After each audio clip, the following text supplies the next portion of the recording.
La Primera Guerra Mundial fue un conflicto armado de 1914 a 1918, donde participaban las principales potencias mundiales económicas y militares. Las causas de la guerra fueron los conflictos entre Francia y Alemania, crisis económicas, el imperialismo semifeudal de Rusia, Alemania, Austria y Turquía, la carrera armamentista, rivalidad de monopolios, la expansión territorial de las potencias europeas, movimientos sindicales y anarquistas, un creciente movimiento nacionalista que desembocó con la muerte del archiduque Francisco Fernando de Austria, heredero del trono del Imperio Austrohúngaro, el 28 de junio de 1914, invadiendo Austria-Hungría a Serbia.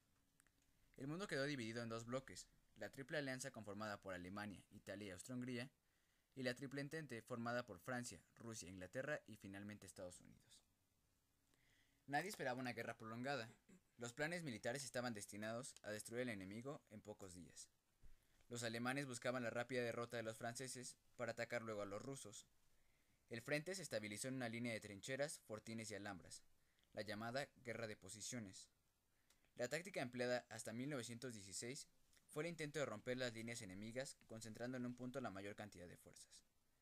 La situación permaneció prácticamente estacionaria hasta 1917. Serbia fue ocupada en 1915 y la mayor parte de Rumania en 1916.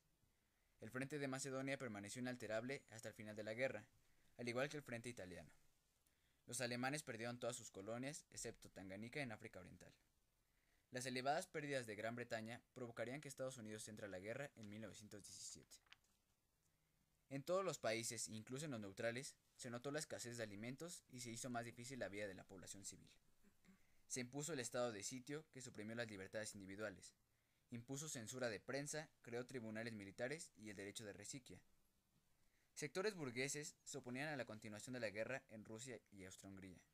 Este movimiento pacifista iría cobrando fuerza y en 1917 y 1918 estallaron numerosas huelgas y motines que precipitaron el final de la guerra. El final de la guerra no se produjo, por tanto, gracias a una victoria militar aliada, sino más bien porque en los imperios centrales las contradicciones sociales y las injusticias provocaron revoluciones internas. La guerra terminaría finalmente con los 14 puntos de Wilson y los tratados de paz. En enero de 1919 se reunió en Versalles la Conferencia de Paz, que elaboró un tratado de 440 artículos que Alemania se vio obligada a firmar. Las consecuencias de la guerra fueron 13 millones de muertos, reajuste geopolítico, crisis económica, guerras aisladas, rivalidades, pobreza general, colocó a Estados Unidos como potencia hegemónica, sociedad de naciones, crisis europea, independencias y finalmente el descontento de la comunidad alemana.